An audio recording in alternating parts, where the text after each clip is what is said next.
Halo guys, Assalamualaikum warahmatullahi wabarakatuh. Bertemu lagi dengan saya Firman Panipahan. Kali ini saya ingin membahas tentang Donald Trump yang beberapa hari yang lalu ada insiden penembakan terhadap dirinya, upaya pembunuhan yang gagal ya. Hampir saja sebenarnya dia sudah berdarah terkena di telinganya itu. Kalau sedikit saja presisi dari tembakan itu mungkin menembus kepala dari belakang ya, itu maka Donald Trump akan innalillahi ya, kembali kepada sisi Tuhan. Oleh karena itu, saya ingin memakai helm dulu ini. Apa hubungannya ya?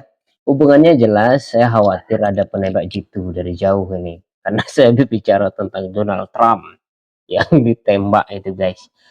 Jadi guys, kalau kita berbicara upaya pembunuhan ini, kita bicara pembunuhannya dulu sebelum motif terjadinya ya. Jadi ternyata di Amerika, Donald Trump ini bukan orang pertama atau bukan orang nomor satu pertama yang menjadi sasaran target pembunuhan oleh warga Amerika itu. Warga Amerika kita tahu ya, itu bukan semuanya orang Amerika, tapi hampir keseluruhan, bahkan sampai menyentuh 80 sampai 90% itu adalah pendatang semua gitu ya, bukan orang asli Amerika gitu. Tapi itulah Amerika luar biasa dengan berbagai macam itunya, tapi tetap maju ya. Tapi insiden-insiden yang terjadi ini yang mengerikan ini, Donald Trump. Nah, kembali lagi bahwa bukan Donald Trump orang pertama ya. Ada beberapa deretan nama. Kalau kita lihat di data itu, upaya pembunuhan sejauh ini itu paling tidak ada 4 presiden, deretan 4 presiden yang tewas atau berhasil dalam upaya pembunuhan itu. Misalnya seperti siapa, Abraham Lincoln. Lincoln dia ditembak dari belakang, di bagian belakang itu pada tahun 1865 saat tampil di teater Ford di Washington. Penembaknya siapa? Ini ada penembaknya juga, Wilkes Booth.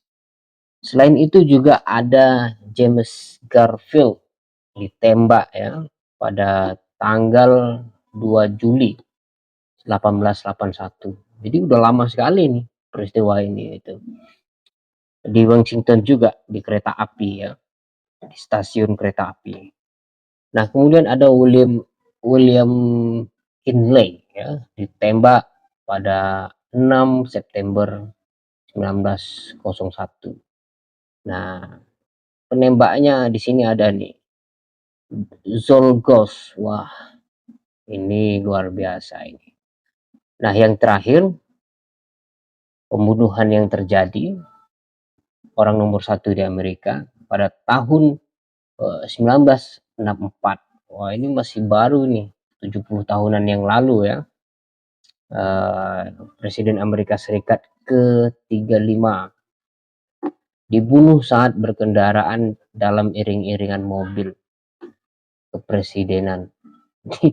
Ini luar biasa, dalam iring-iringan mobil dibunuh. Tapi tidak berhenti di situ guys.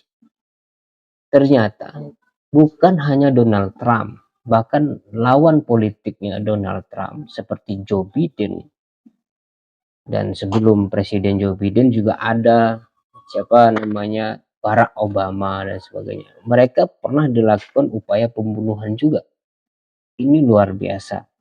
Nah, tentu peristiwa-peristiwa ini terjadi dengan latar belakang yang luar biasa ya.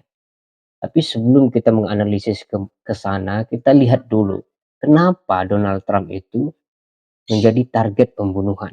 Nah, kalau kita lihat berita-berita yang beredar, kita bisa ketik itu di Google secepatnya, muncul berbagai macam isu.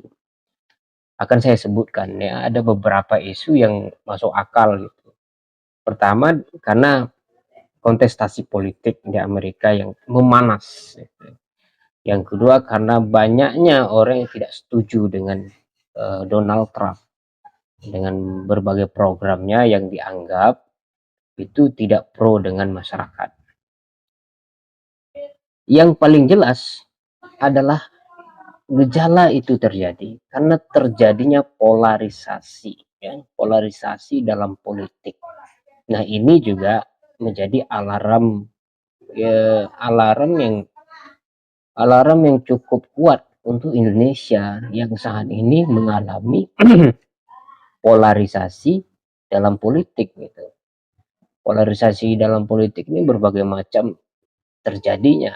Kalau kita lihat situasi Amerika, memang mereka kan bukan orang asli Amerika. Nasionalisme mereka juga sebenarnya setiap hari harus dipertanyakan gitu.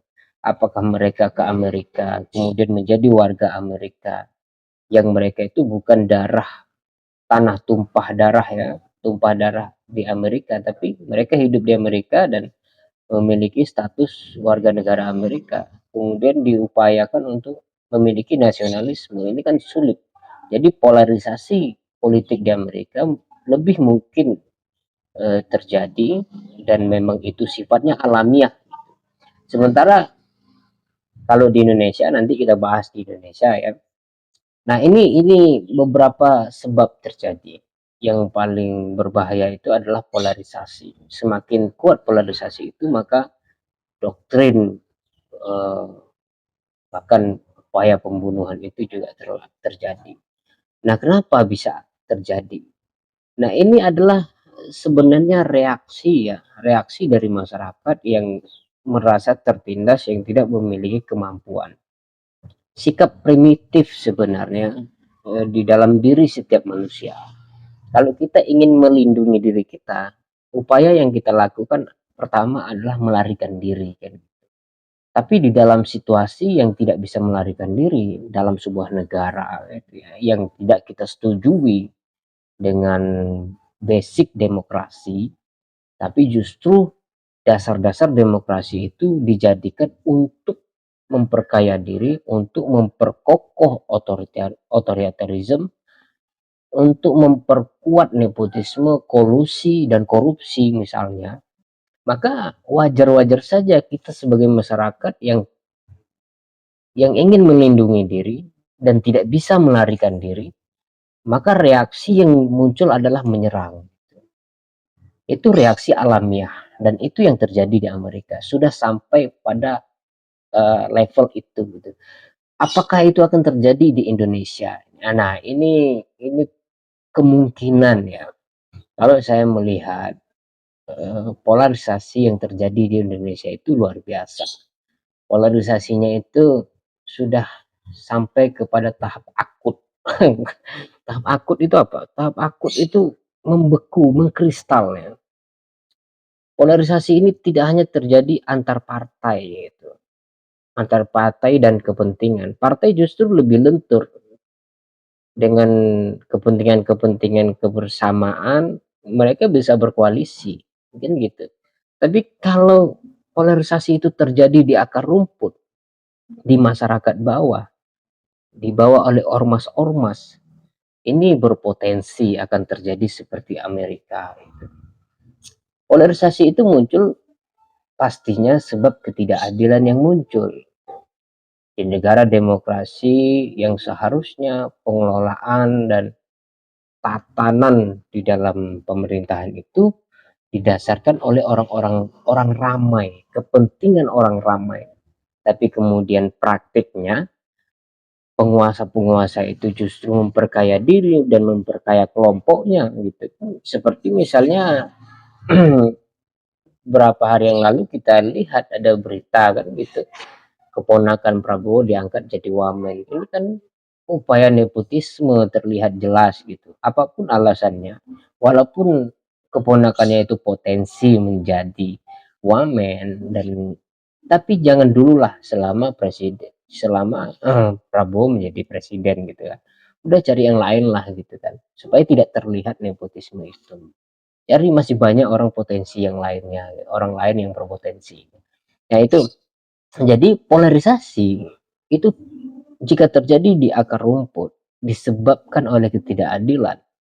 Orang-orang itu ingin lari, seperti yang saya katakan tadi, lari dari pusaran pusaran berbahaya ini, tapi tidak bisa lari karena dalam sebuah negara seperti kerangkeng gitu ya, tidak bisa lari, maka upaya primitif manusia itu akan muncul. Kita semakin kita takut, maka kita akan menjadi berani. Jadi pembelaan diri itu bukan lagi melarikan diri, tapi menyerang. Itulah yang akan terjadi gitu. Itu akan terjadi di Indonesia, cepat atau lambat. Upaya-upaya pembunuhan terhadap presiden, ya. Saya rasa kita hanya menunggu bom waktu. Bagaimana masyarakat akan sampai pada tahap tidak lagi bisa menghindar dari kezaliman-kezaliman politik, dari berbagai macam ketidakadilan dan ya tentunya hukum juga ya yang tajam ke bawah, dan pada akhirnya masyarakat sudah bosan melarikan diri ke sana kemari, akhirnya mereka nekat untuk melakukan penyerangan, dan itu kita khawatirkan jika terjadi di Indonesia. Maka sebelum itu terjadi, maka kita harus mencari solusi yang bersama. Itu saja yang dapat saya sampaikan. Wassalamualaikum warahmatullahi wabarakatuh.